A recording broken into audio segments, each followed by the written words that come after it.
The charges of three particle,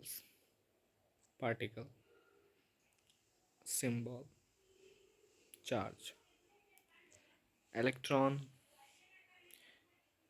which is represented by E or E minus, and it has a charge of minus E, where E is called the elementary charge.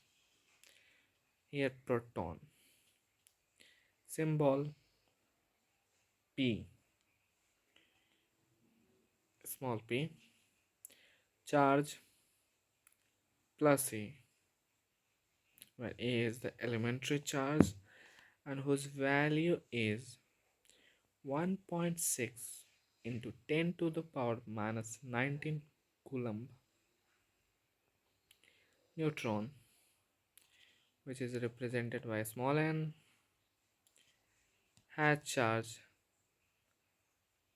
0, means it is neutral. So neutron is neutral, there is no charge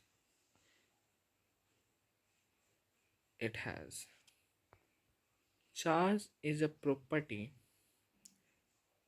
of the particles, electron and proton, just like mass is.